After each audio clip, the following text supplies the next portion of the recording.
Assalamualaikum, perkenalkan nama saya Sumando Lorenzo dengan NPM 22060592250. Di sini saya akan menjelaskan secara individu mengenai mata kuliah perpindahan kalor, mengenai judul analisis konduksi radial pada pipa uap dengan tiga lapisan material yang akan digunakan.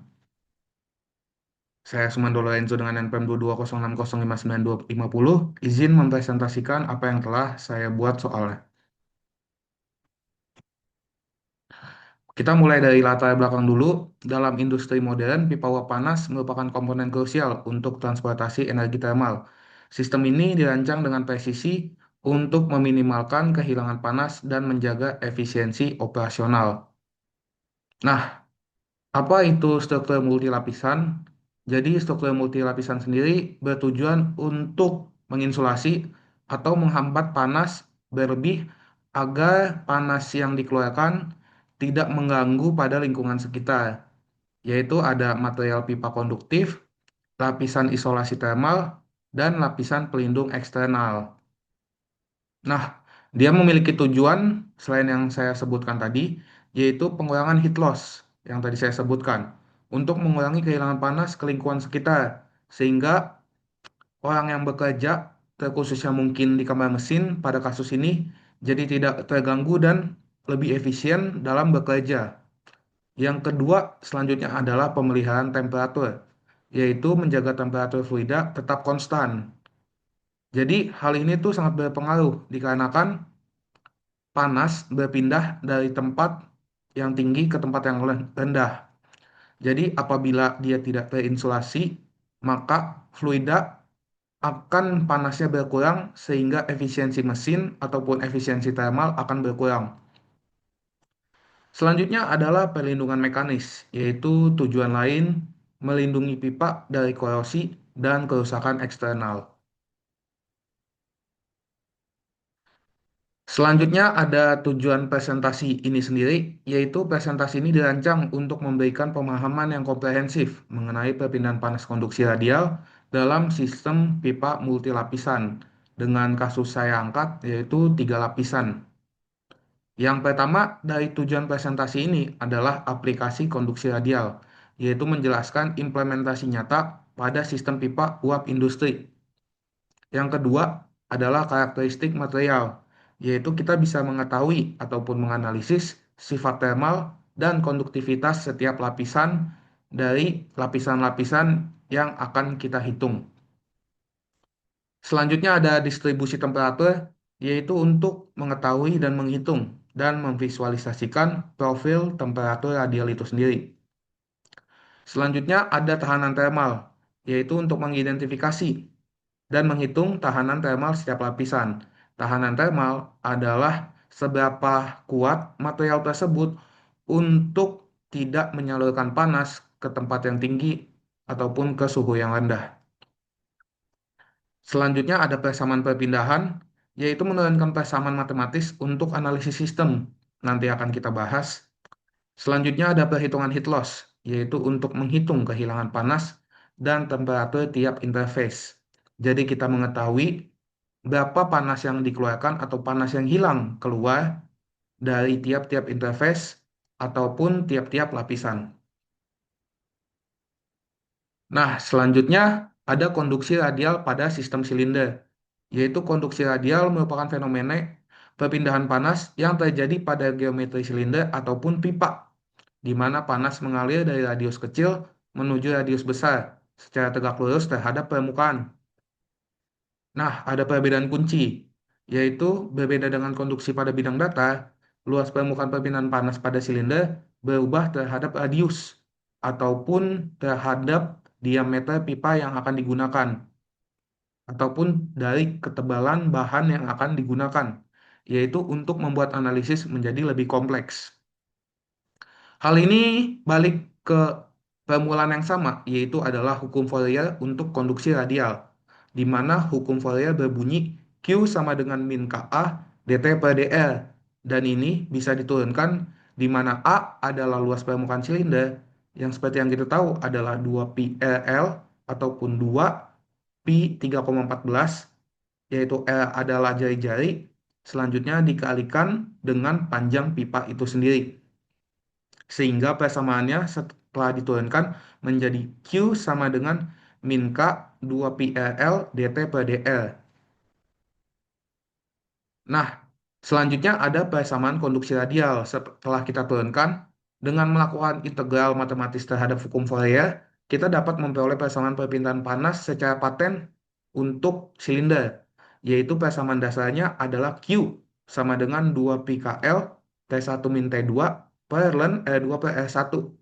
Dengan parameter yang akan saya sebutkan adalah Q, perpindahan panas, ataupun laju perpindahan panas dengan notasi W, K adalah konduktivitas thermal, dengan notasinya adalah W per MK, L adalah panjang pipa yang akan kita analisis, R1 adalah radius dalam, yang R2 adalah radius luar pipa itu sendiri. Persamaan ini berlaku untuk satu lapisan silinder dengan kondisi yang steady state ataupun kondisinya kita anggap ideal. Jadi tidak ada gangguan panas dari luar, tidak ada perubahan ketebalan pipa, dan lain-lain. Untuk sistem multilapisan, kita perlu mempertimbangkan tahanan thermal setiap lapisan itu sendiri.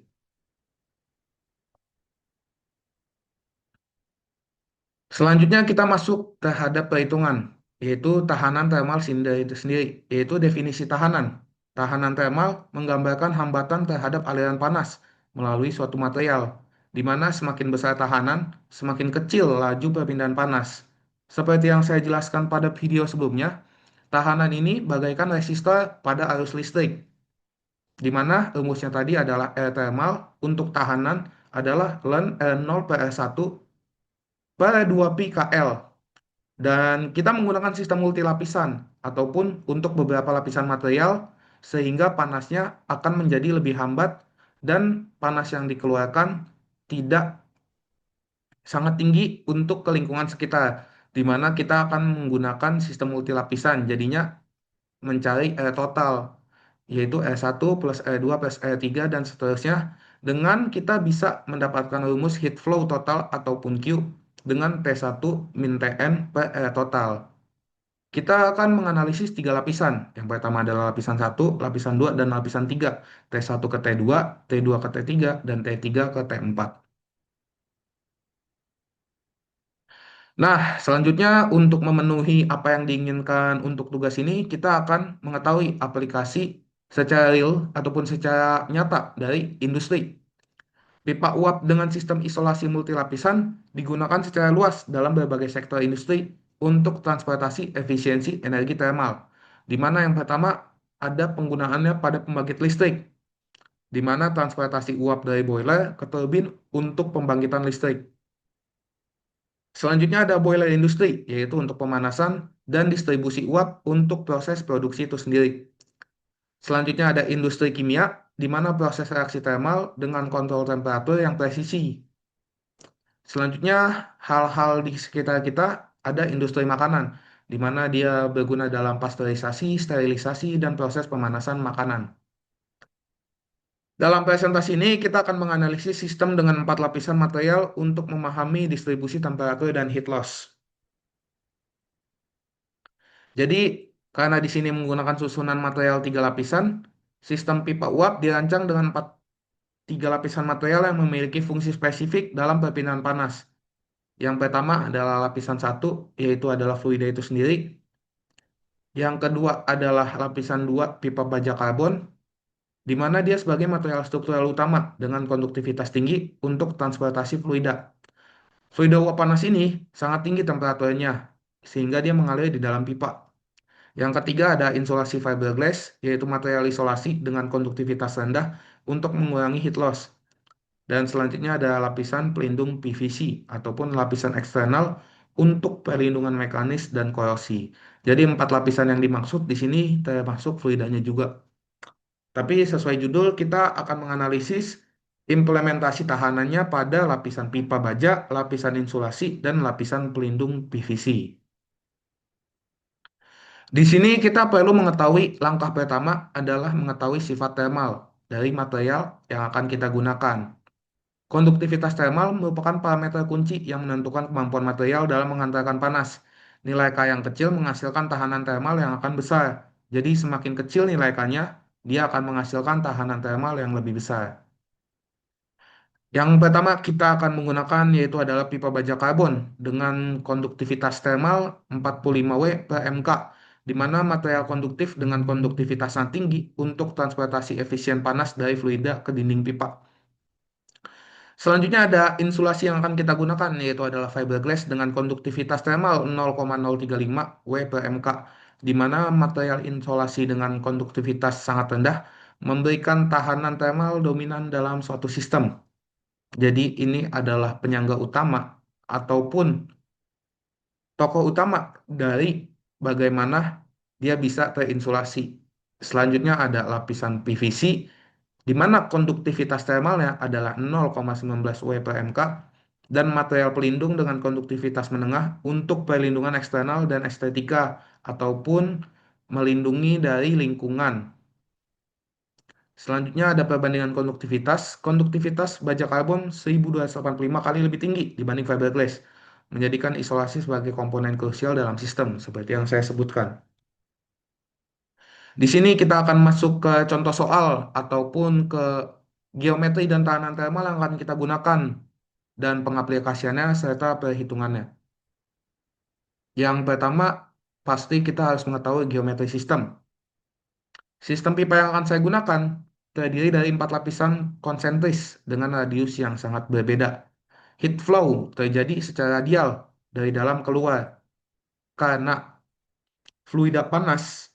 Jadi panasnya keluar dari dalam keluar. Dan kita harus mengetahui, seperti yang di awal kita sebutkan, harus tahu radius ataupun jari-jari ataupun diameter dari pipa-pipa ataupun insulasi-insulasi yang akan kita gunakan. Di sini kita harus mengetahui yang pertama adalah radius dalam ataupun radius dalam pipa, di mana 0,05 meter. Selanjutnya ada radius luar pipa, di mana dia adalah 0,06 meter. Selanjutnya ada radius luar insulasi, yaitu adalah 0,10 meter. Selanjutnya ada radius luar pelindung ataupun 0,12 meter. Jadi kita menggunakan panjang pipanya adalah L sama dengan 1 meter. Seperti yang kita tahu, panjang pipa dibutuhkan karena rumus untuk A-nya sendiri adalah 2 pi D dikali L. Dengan R1 0,05, R2 0,06, R3 0,10, R4 0,12, dan temperatur awal fluida yang akan kita gunakan ataupun uap panas yang akan dialirkan pada 300 derajat Celcius. Dan temperatur akhir ataupun temperatur ruangan yang akan kita gunakan 35 derajat Celcius. Tadi sudah kita ulang dan akan kita remind yaitu tahanan pipa dengan logam 45, insulasi 0,035, tahanan pelindung adalah 0,19, di mana heat flow sama pada semua lapisan karena kita balik lagi menganggap ini adalah kondisi ideal ataupun steady state condition, di mana tahanan total adalah jumlah aljabar dari ketiga tahanan seri. Kita pertama langsung masuk ke perhitungan, di mana perhitungan tahanan thermal lapisan pipa dengan kita menggunakan konduktivitasnya tadi adalah 0,00064 K per W, di mana tahanan thermal lapisan pipa logam sangat kecil karena konduktivitas thermal yang tinggi. Kita lanjut ke dalam perhitungan S1 sama dengan ln R2 per S1 per 2 pi KL. Ln adalah 0,06 dibagi 0,05, yaitu adalah tiap-tiap radius, dibagi 2 pi dikali 45. 45 adalah konduktivitas thermal dari pipa baja, dikalikan dengan 1 ataupun panjang pipa, di mana R1 menghasilkan 0,182 dibagi 282,7 yang menghasilkan 0,00064 K per W. Dan kita mendapatkan tahanan yang pertama untuk lapisan baja. Selanjutnya ada perhitungan tahanan thermal insulasi, di mana R2 yang kita dapatkan nanti hasil akhirnya adalah 2,33 kPW, di mana tahanan insulasi dominan karena konduktivitas thermal sangat rendah.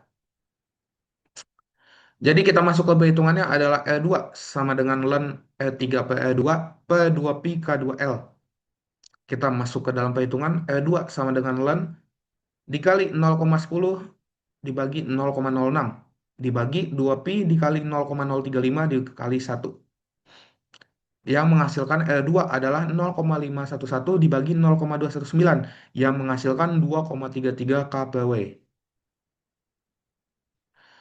Selanjutnya kita masuk terhadap perhitungan dari tahanan thermal pelindung ataupun dari yang PVC dengan mendapatkan hasil akhir adalah R3 sama dengan 0,153 K per W dengan perhitungan R3 sama dengan ln R4 per R3 per 2pi K3L. R3 sama dengan ln dikali 0,12 per 0,1 per 2pi dikali 0,19 dikali 1. Di mana R3 adalah hasilnya 0,182 dibagi 1,19 yang menghasilkan hasil akhir untuk tahanan pipa PVC adalah 0,153 K per W. Sehingga tahanan lapisan pelindung lebih besar dari pipa tetapi lebih jauh, kecil, sangat kecil jauhnya dari insulasi.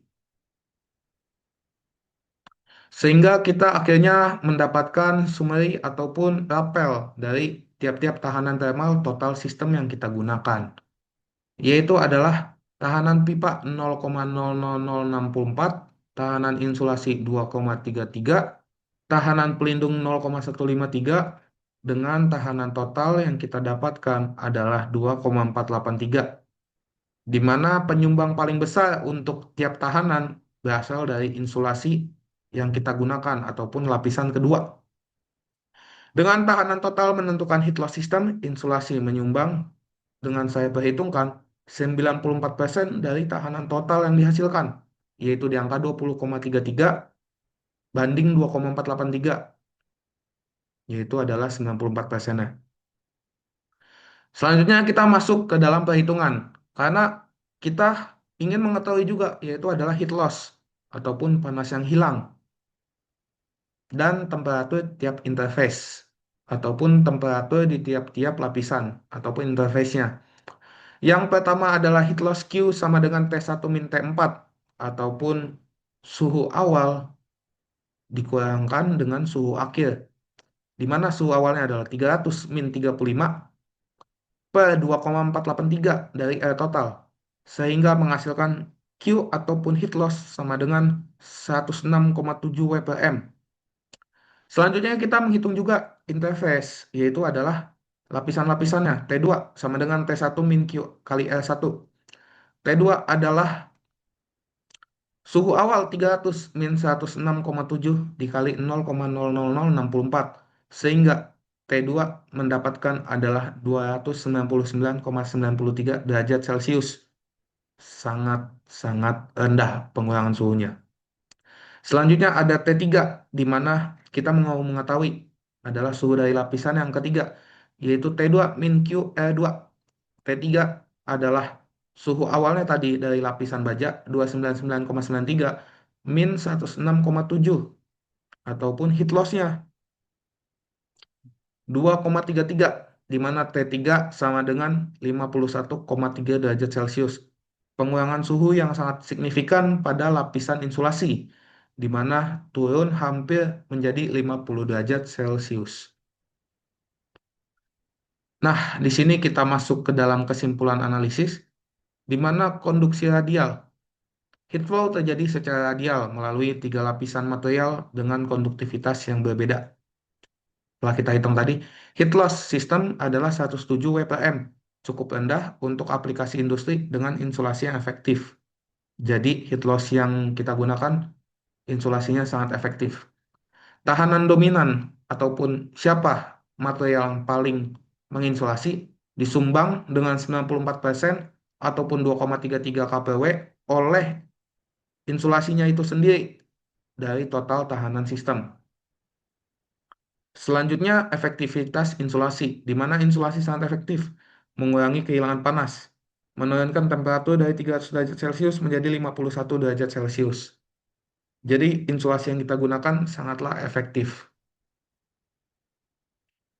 Nah, di sini ada skematik ataupun polos pembelajaran yang akan kita gunakan, di mana di sini ada tiap-tiap ataupun perumpamaan dari tiap diameter pipa.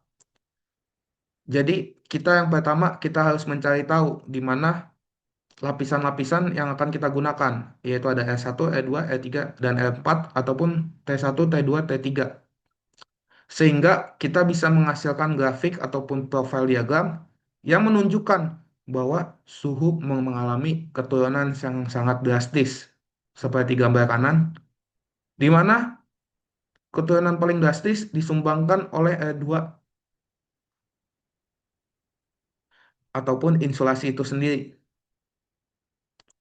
Jadi, kita mendapatkan kesimpulan insulasi yang efektif harus mengetahui ataupun bisa kita hitung secara efisien dari faktor-faktor. Yang pertama adalah ketebalan bahan materi yang kita gunakan sebagai insulasi, dan yang kedua dari tiap-tiap panjang pipa ataupun A kalau kita mau menggunakan secara keseluruhan ataupun luasan. Jadi begini yang saya kerjakan, saya membuat perhitungan secara langsung pada kertas, di mana saya membuat tiap-tiap lapisan, E1, E2, E3, dan E4, yang di mana ada tiga lapisan. Dan kita membuat yang pertama adalah peta diagram dari tahanannya, karena ini adalah radial, di mana hasilnya tahanannya seri semua. Dan setelah kita menghitung tadi yang sebelumnya, kita mendapatkan kesimpulan R1, R2, R3, dan R total, dan perhitungan yang lain-lainnya. Mungkin sekian dari saya, Sumando Lorenzo dengan NPM 22060592550 pamit undur diri.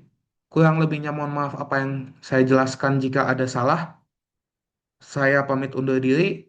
Wassalamualaikum warahmatullahi wabarakatuh. Terima kasih, Pak Agus dan teman-teman semuanya.